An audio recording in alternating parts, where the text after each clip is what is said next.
So before we get started on the goddess workshop, I want to introduce to you the goddesses that I have here and show you the different techniques that I've used so you can get ideas to how you're going to finish your goddess.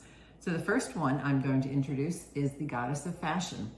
And I have used wire and felted the wire for her contour of her face. And I've also Nuno felted her garb.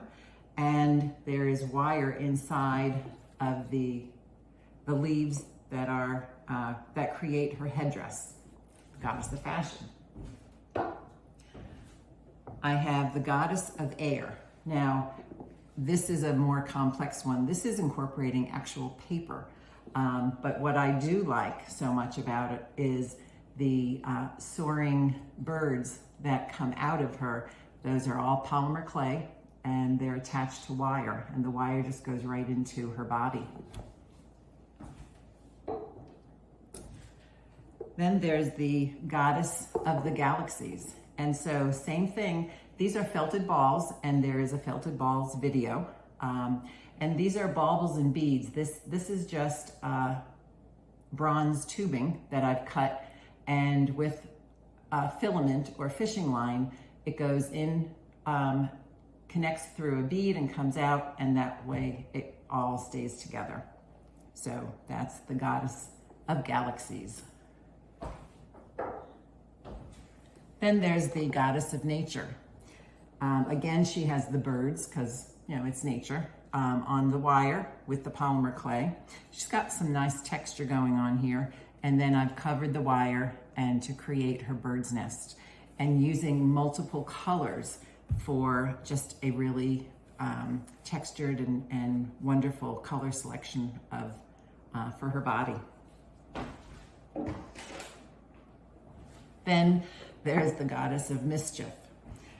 So this is the same technique I am using with my pillow. So if you've got the goddess and the pillow, you can combine the two. Both that I'm teaching. So this is polymer clay.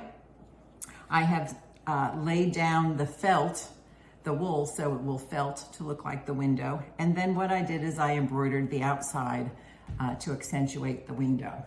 And of course she has on top of her hat, she's got the bird's nest, and just with lots of texture on her backside.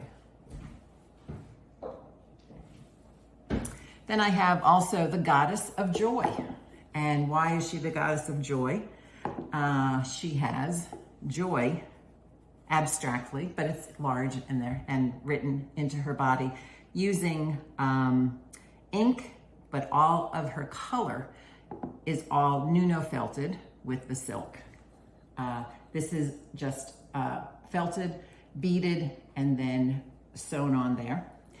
And with the wire, it's now raw wire, a contour drawing of an arm. This is the goddess of possibilities. And again, this is the wire inside here, which gives me a lot of ability to just play and see where that goes. And these are all silk stitched inside of her. She's a fairly complex but simple piece.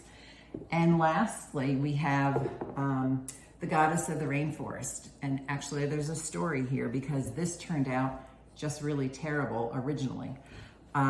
It was all this color. I thought there was going to be more variation at all, but it was all, I call these the rocks. And it was a really very disappointing goddess. So it's sat around for some time, and then I finally decided to tackle it. So actually the green all around it, I needed that for the contrast, and so I needle felted that. These are all cords, which there's a video for that, and added the rocks, which are the felted balls, but I made them a little wonky so they'd be rocks. And the waterfalls is just another felted piece that's sewn on afterwards. And then again, there's wire in the leaves. So she is the goddess of the rainforest. So don't give up on your goddess. There is there's possibilities. And if you get stuck somewhere, I think Facebook Live will be a great place to share and get some input from everybody. So let's get started with our goddess.